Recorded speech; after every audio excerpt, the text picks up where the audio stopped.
Welcome to Plastisphere, the podcast on plastics, people, and the planet. My name is Anja Krieger. In this episode, we're taking a deep dive into plastic chemicals and their impacts on human and environmental health. You'll learn why it's not such a good idea to put plastic containers into your dishwasher, and why fatty food is especially prone to absorbing chemicals from food packaging.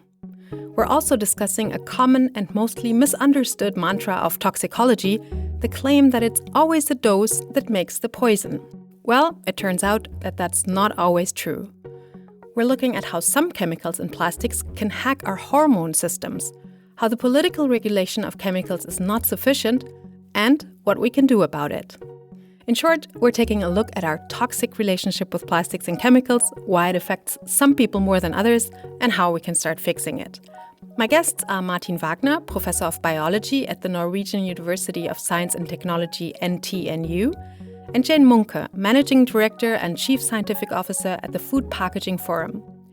We met on the sidelines of the plastics treaty negotiations in Geneva a month ago. So here comes our conversation. What we often hear in the public discourse is that plastics are toxic, right? And I was wondering, is that really toxic? Like a poison could be toxic? So what does that really mean, that plastics are toxic? You are both biologists, ecotoxicologists, so you are working on how substances can influence biological organisms, right? So what is it that makes plastic toxic? Or can we even say that in this simple way? So I would start maybe with a very brief explainer. First of all, toxicity is very well defined, of course, in science. And plastics can induce toxicity by two major ways, right? So the first way is what we call physical toxicity or particle toxicity, and that's where we speak about micro nanoplastics. And the second dimension of that plastics toxicity is then, of course, the chemical dimension, where we talk about chemicals leaching from plastics that then disrupt biological systems, including humans, and have adverse effects on them. So how are we affected by using plastics and plastic pollution? Because obviously we're all using plastic in all areas of our lives and we're still alive. So one way that we get exposed to plastic chemicals is when they leach from food packaging, for example, or from other kinds of food contact materials, like during processing, food production, so to say. Plastics are not inert materials, and that means that they can kind of let go of their chemical components, which end up in food. That's what we describe that with the technical term of migration. It's basically leakage, but it can also happen through off-gassing, for example, of chemicals. So these plastic chemicals can move around, basically, and they can get into food. We know there's about 1,400 of these plastic food contact chemicals that have been found in humans. So there's quite reliable evidence, I would say, that this is a phenomenon that is affecting people everywhere, worldwide, on a daily basis. That's, I think, one of the main ways where we also know, to a certain extent, at least for some of the chemicals, what the health impacts are. Then, of course, we get the release of micro nanoplastics, again, from the normal and intended use of food contact materials like food packaging. So when you unscrew a bottle cap, when you tear open packaging, those are all potential releases of micro nanoplastics, which can get into food and then, of course, potentially harming human health. Can you give us some more examples? What food is especially at risk of getting exposed to microplastics through packaging? So I'm concerned actually a lot also about reusable plastic containers. So I know that, we're all trying to make an effort to switch away from single-use plastics and trying to set up reuse systems, which is great. But we need materials in these reuse systems that are inert, and plastics are not inert. So when you see plastic containers that look scratchy and old, and maybe the color has changed, those are the ones that will be most prone to releasing microplastics. So as soon as you've got cracks on the surface, that's when the microplastics come out, even if you just rinse or you add some liquids. But it's also the chemicals. So it's high temperatures, which lead to this migration of chemicals. It's fat content, because the majority of plastic chemicals are fat soluble. And specifically for the micro nanoplastics, it's exposure to UV light. So UV light, sunlight, you leave plastics in the sun, maybe a water bottle, you will get migration of micro nanoplastics. So you say fat food. So I would think of like cheese and...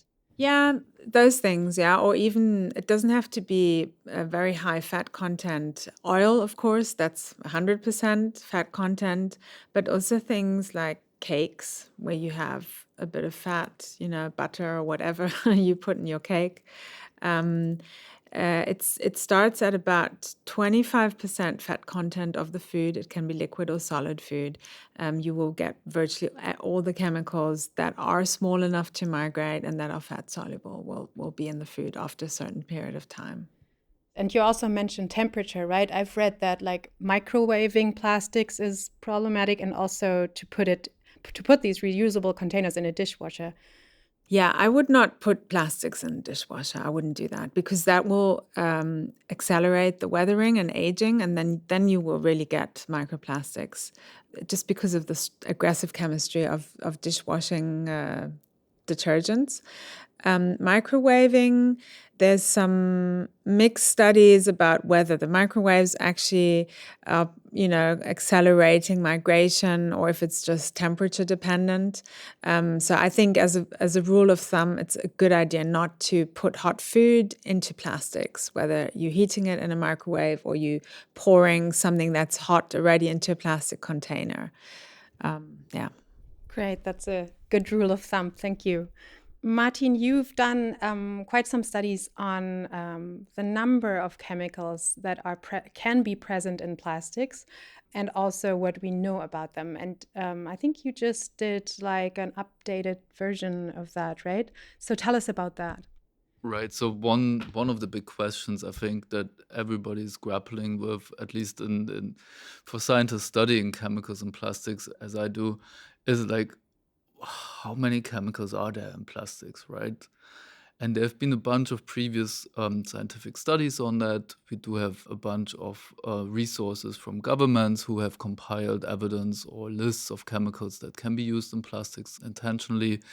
But overall, like, that evidence is quite fragmented, and it's dispersed in multiple studies and papers and some lists, etc. So what we've did recently was compiling all that evidence from these diverse sources, the scientific literature, but also government sources, to figure out like how many chemicals do we know of in plastics, right? And these are, as you said, chemicals that can potentially be present in plastic, and that's important because, there's no ground truth, because the plastics manufacturers really don't disclose which chemicals are actually used or have been used in the past intentionally in plastics. And on top of that, we have the big issue of what we call non-intentionally added substances. And that's a very bulky term. We call them NIAs for short. And these are all kinds of chemicals that are not intentionally used in plastics, not put in there with an intention. Nonetheless, they're present. Can be contaminants from the production, can be reaction byproducts from the polymerization, making the material, etc.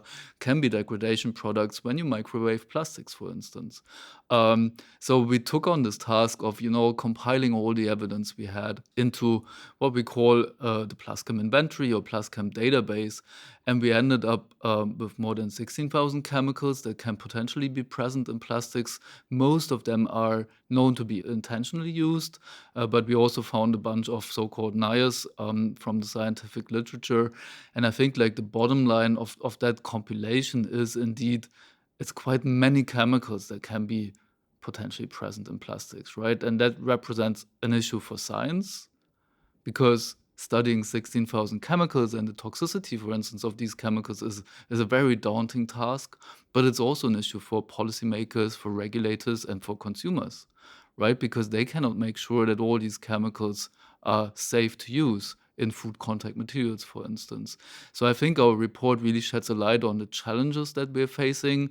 And I would like to emphasize those challenges are mainly because manufacturers don't disclose which chemicals they put in the plastics we use on a daily basis. So we tried our best to compile all the publicly available evidence, but yeah, there's certainly more to be done in terms of transparency. So there are 16,000 chemicals that can be present in plastic products, and over 4,000 of them are known to be problematic. And then there's also a huge number that is just not researched well enough, right? That's what your PlastChem report shows. When we think of poison, we always think of this saying, the dose makes the poison, right? I've heard that that's not always the case. I know that there's like one group of very well understood chemicals. Could you tell me more about endocrine disrupting chemicals and how they relate to plastics and why they are so problematic also for human health? So I would start by, thinking about the dogma of the dose makes the poison, right? And I think it's important that it dates back to an alchemist working in the 15th century, if I recall correctly, called Paracelsus, right? And of course, it's kind of common sense if you think about it, right? So if you drink like 20 liters of water, that's of course having like detrimental effects on your health as compared to a glass of water, etc. So it intuitively makes sense, but there's striking research that happened to emerge, I would say, in the 1970s and 80s on certain chemicals where the dose does not make the poison and such that more dose doesn't do more damage. And these are called endocrine disrupting chemicals. So these are chemicals basically that mess up your hormone system or the hormone system of other animals than humans by hijacking, for instance, hormone receptors, but also by affecting the synthesis of the hormones that we need for our health, for our physiology, and by disrupting those processes, by disrupting hormone signaling in living organisms, they have all kinds of effects on our development, on reproduction, etc. And what appeared in the research on those endocrine disrupting chemicals is that at very low doses, they have very different adverse effects than in high doses. And that kind of defies that dogma of the dose makes the poison, because you cannot just simply rely on the idea, you test a very high concentration of those chemicals and you don't see the adverse effect you're looking for, when you're not making sure you also test the low doses where this could actually occur in organisms. So that basically kind of challenges that notion of, let's just look at high concentrations, let's do some safety testing, and then we're absolutely certain that lower concentrations don't do any adverse effects. And that's why that kind of paradigm has come under criticism, and I would say it would need to be reconsidered given the evidence. Yeah, I think that the dose makes the poison is probably one of the top misquoted statements. It's the central tenet of toxicology. It's why we're in this problem that we have today, that we actually have way too many synthetic chemicals in our lives, and we simply can't manage them, the complexity. But just to get nerdy for a little moment, because Paracelsus actually is someone that I'm very fond of, I think he's really misunderstood. He was tinkering around, as Martin said, 16th century, giving people mercury to treat syphilis. And he got attacked for that because they were saying, you're poisoning these people. Everyone knows mercury is toxic, da-da-da. And then he said, there's no such thing that is without poison. Only the dose determines whether a thing is a poison or not. And that got flipped into the dose makes the poison, right? So he was trying to cure people from disease. He was not trying to increase the profit margin of multinational corporates, but they hijacked this, of course. And the dose makes the poison has unfortunately been the assumption for the last 60 years for chemicals leaching from food contact materials, meaning that, if there's just a tiny little bit that's leaching out, we don't have to worry about it. And that's why we got to the problem we have now. There's over 15,000 food contact chemicals. Some of those are plastic, but of course we also have chemicals that leach from paper, that leach from metal coatings, and so on and so forth. And we have not been able to assess the safety of each and every of those chemicals. And we will not be able. We cannot go chemical by chemical. We have to acknowledge that there's such a thing as mixture toxicity. We're not exposed to one substance at a time, but that's exactly what the current regime of chemical risk assessment is kind of deals with. One substance at a time, the dose makes the poison, ignoring, as Martin said, these phenomena of endocrine disruption, trying to backpedal on strict policies that we used to have on carcinogens, for example, where we also assume that there are no thresholds for chemicals that are carcinogenic and mutagenic. And even now we see sneaky attempts from vested interests to even backpedal on that. So I think what we need is an intervention to deal with this toxic relationship that we have now, if I may use that term here, for how industry is influencing our chemicals assessment and management. We got to break up from that. Break up with that toxic relationship, or at least see each other less often. I think we need to talk. And we need to have real commitments to make things better. And again, it's oftentimes like this confrontation between, we want safe and more sustainable materials, products, business models. And then you'll hear people say, well, which world do you live in? We have to kind of keep the economy going, right? I think the narrative has taken complete overhand right now that economy is the one and only thing that matters. Excuse me, the economy was developed to serve people, to make people's lives better. We have a big-time market failure right now.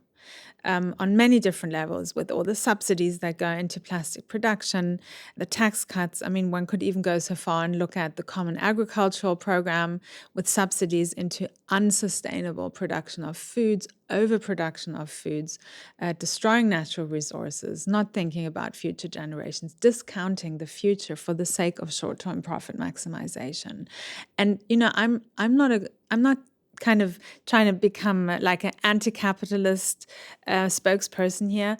I just think we have opportunity for innovation if those players that are benefiting from the current system are willing to change. And that's why I think the toxic relationship metaphor here is actually quite suitable, because the only constant in life is change. We cannot hang on to a system that is failing us, failing our health, failing communities, failing the workforce, and so on and so forth. We have to take back control as human beings and really think about, why do we have an economy? It's not to make those little green dollar bills proliferate even more. It's for us to have a good quality of life, right? And then we can come together and talk about what's our shared vision. Where do we want to be as human beings, as part of nature on this planet? So we need therapy. Well, I wouldn't comment on the need for therapy. I think there's plenty, but I would like, what we need is change.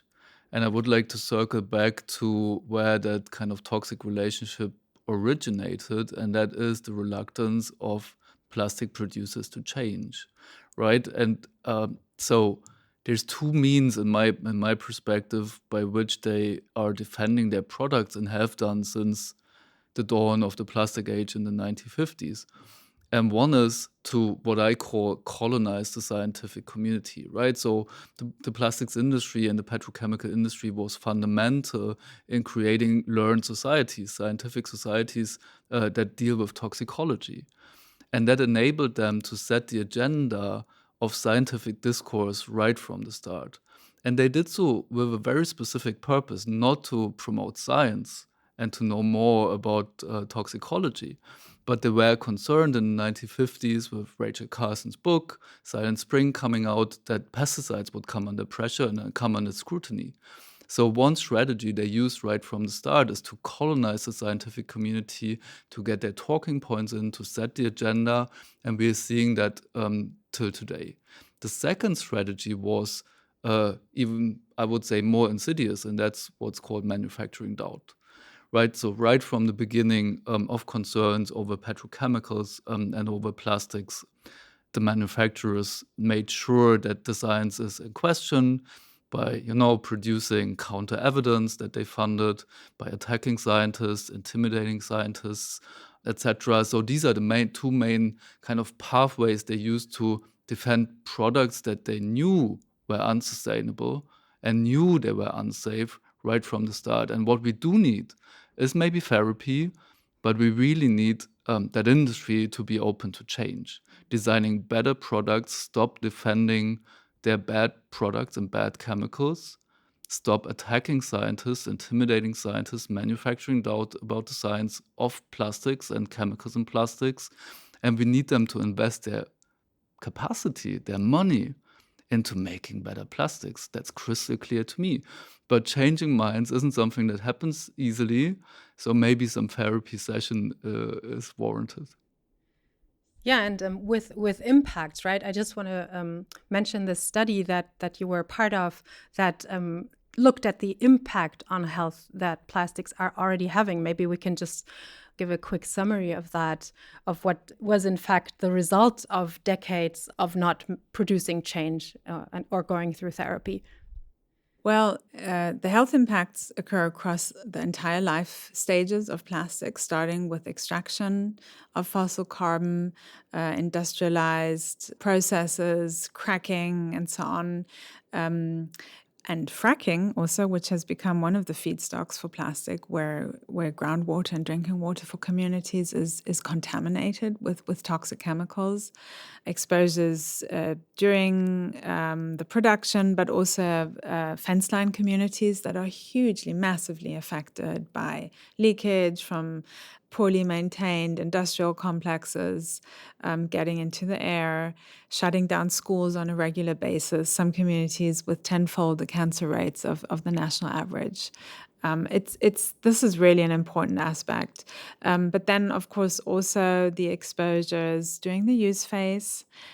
Car tires, as we all know, are made to allow cars to accelerate and brake safely. But what happens during those actions is that there's abrasion of tiny micro nanoplastics from the car tires, which go into the air. And so inhalatory exposure to micro nanoplastics is a huge exposure issue. It's very difficult to kind of attribute the number of lung cancer cases, for example, to microplastics being inhaled, just to give a random example.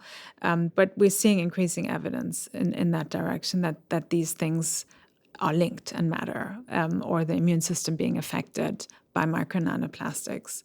I think the strongest evidence we have are on a handful, or even less than a handful of chemicals, bisphenol A being one of them, DHP, diethylhexyl phthalate, another one, and then PFOA, perfluorooctanoic acid, where we actually have, sadly, I have to say, probably the best epidemiological evidence on how this chemical at low levels via drinking water impacts human health, from a really criminally mismanaged disposal of the chemical in the United States near a manufacturing plant where it leaked into the groundwater that was supplying a community with 70,000 people with drinking water. And so the levels in the drinking water were very, very low.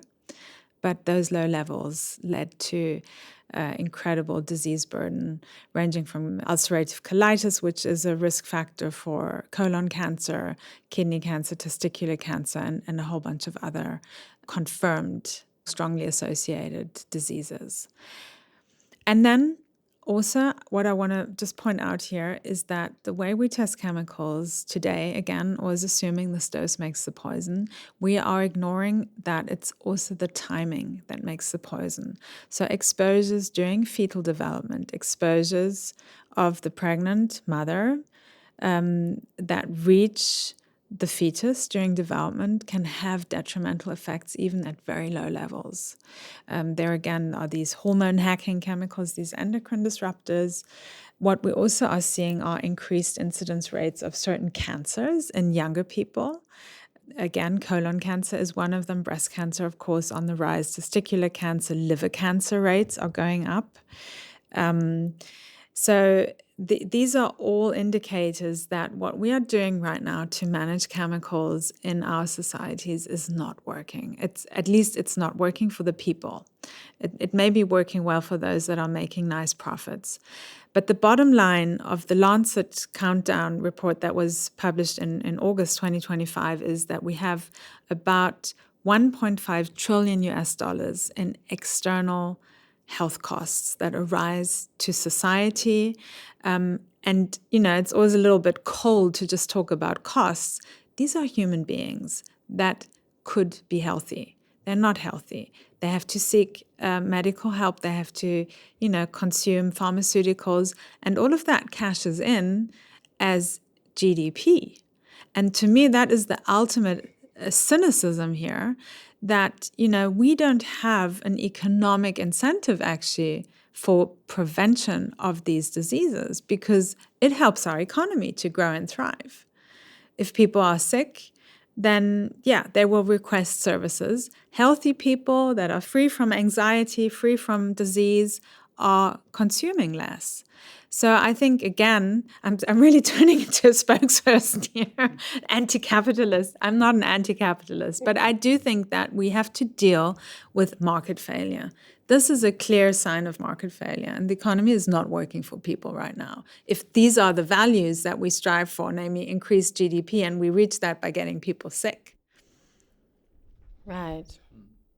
Do you have something to add, Martin? So I do think it's important, to really put in focus the economic costs and losses that are caused by plastics. As Jane said, but I also think it's important to put a face to it, right? So just maybe to give you two examples, we did in that report find evidence that more than 300,000 people per year die globally and prematurely due to occupational exposure. So these are plastic workers. And these mortalities do occur, of course, not in the rich countries, but they do occur in facilities that are poorly managed, that have low safety standards. And I think I'm saying that because I think it's important to highlight that the health impacts of plastics are not equally distributed. We're all using plastics, right? Everybody's exposed to these chemicals. Everybody's exposed to nanomicroplastics from all the products we're using every day. But the burden really falls disproportionately on poor communities, low and middle income countries, etc., etc.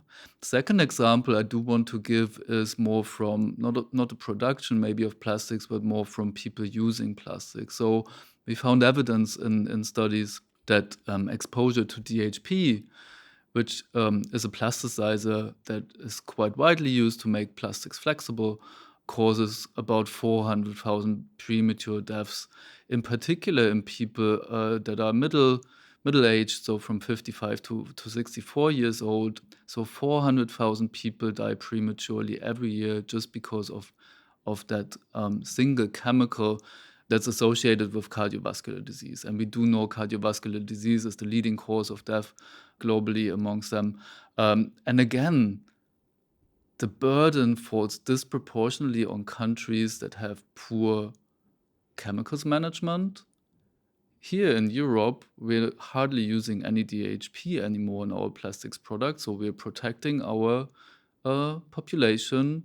China is working hard to protect their population from DHP. Other rich countries or developed countries do the same.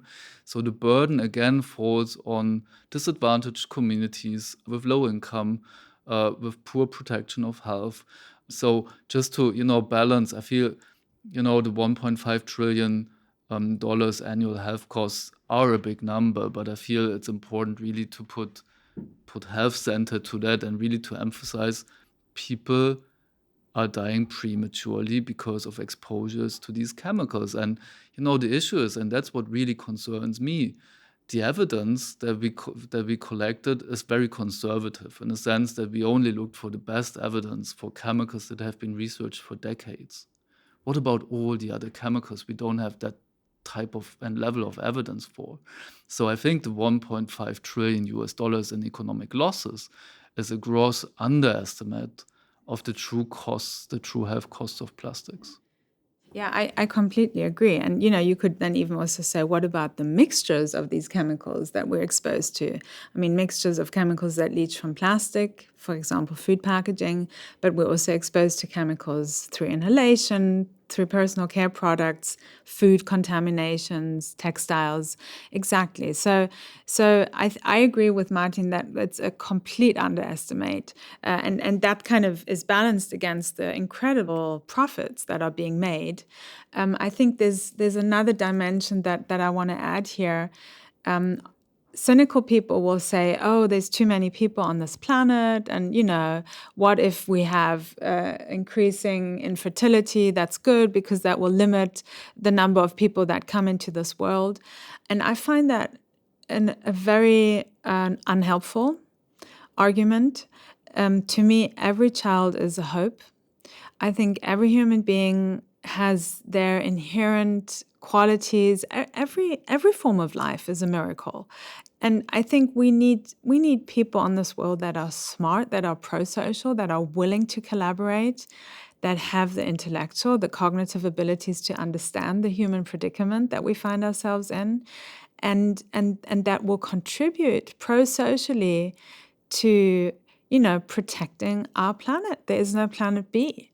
And so, if we go ahead as a business model to kind of just accept that, yeah, these people are worth less, we're just going to sell our toxic plastics to them, and we don't care about it because it makes us profit in the short term, everyone loses. So I'm sort of thinking increasingly about neo-Darwinianism.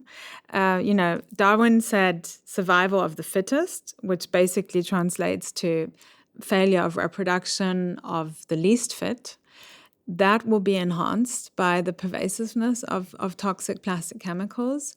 But what's also happening is that it's the survival of the richest. It's the people that have the affluence, that have the economic means to afford clean food, healthy food packaging, healthy governments that protect them in their communities from these toxic assaults, who can educate themselves and work against toxic ignorance, right? And everyone else will be falling off the radar. And I think this is a moral problem. It's really a moral problem. So it's really another reason why we have to talk about this toxic relationship that we have with plastics, and also how we're treating human beings. I mean, these are human beings, right? In a very cynical, inhumane way. Right, and I agree that it's very unfairly distributed. But on the other hand, even the richest won't be able to avoid exposure, right? Because plastics and the associated chemicals have just basically reached almost every compartment of the environment. I mean, they're in the air, they're in the water, they're in the soil, they're in the food, they're in our bodies now, right? So I think something fundamental that I think we've lost contact to in our society is that we are part of our environment. And basically, we're not separate from the environment. Whatever is out there might also become part of us, right? Yeah. And I think that's something that for some reason has been lost, maybe in this whole idea of conquering nature like 200 years ago or so, right? Yeah, I completely agree. I do think that, we have to acknowledge we've come a long way as a species. And I think the quality of life that I, at least living in Switzerland, have is incredible. I have to pinch myself. I should do it more often to appreciate how good the quality of my life is, and also know that that is not a given for most people on this planet. So it's a privilege.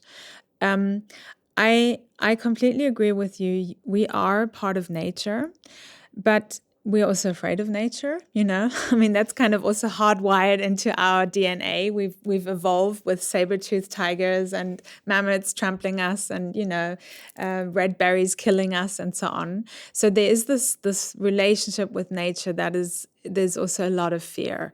And the ones of our species that survived that evolution were the ones that where fear protected them, right? Ironically. So, but now fear of nature is maybe not our best friend. I do think that giving ourselves the name Homo sapiens, which stands for the wise, is a nice display of human arrogance. Of course, we're the ones who have very developed cognitive functions, but we also don't know everything, and pulling fossil carbon out of the ground, and hey, we can turn this into plastics, and hey, look, we can make more and more plastics, and that's almost a childish naivety at display here. And now people grumpily saying, but we want to keep on doing this, when the signs are on the wall that this is not a good idea. So we really need some adults in the room. We need some real Homo sapiens. I just think only focusing what we're doing here on this planet on economic output, it's just an ill-informed idea. So I think we do have a very big problem, and you are both working on this, both with your research and also as part of the Scientists Coalition for an Effective Plastics Treaty. Let's take a constructive look into the future after all this devastating realization that we're in trouble. Like in a nutshell, like what are the three most important things that need to happen especially in the field of chemicals, so that we can progress in a healthier direction?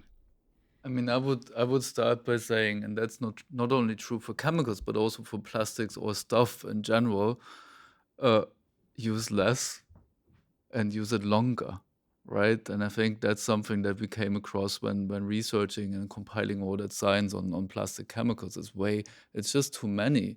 So we can't really control these chemicals. We can't manage them properly to make sure it's not damaging ourselves and nature. So less is more, I would say. And, we can talk about the details of what is it, what can we do to get to less chemicals and safer chemicals, maybe in the minute, but that should be the priority. I think we've created chemicals that it's like a genie out of the bottle, right? We've created so much synthetic chemistry, and that was all great back in the days, and that had a lot of benefits and gave a lot of promise, and there was a lot of excitement about synthetic chemicals, making all these materials and chemicals, etc. But we need to get the genie back into the bottle. I would add that, at least from the world of science, we continue to produce the data showing the evidence, for example, the externalities, these health costs. Leo Trasande at New York University, a good colleague of ours and friend, is doing amazing work on that. Several others are too. I think that these kind of hard, tangible economic data will hopefully help to alert people in the financial sector to what's at stake here. So I think that's something that we need to continue also reaching out to those people in power who really understand the economy and understand maybe where good points for intervention are. And another point just to add is grouping. So we have all these thousands, 10,000s of chemicals. We lack hazard data on them. We don't really know how to tackle those in a regulatory context. And even also for industry that wants to do better, that wants to avoid chemicals of concern in the products that they make.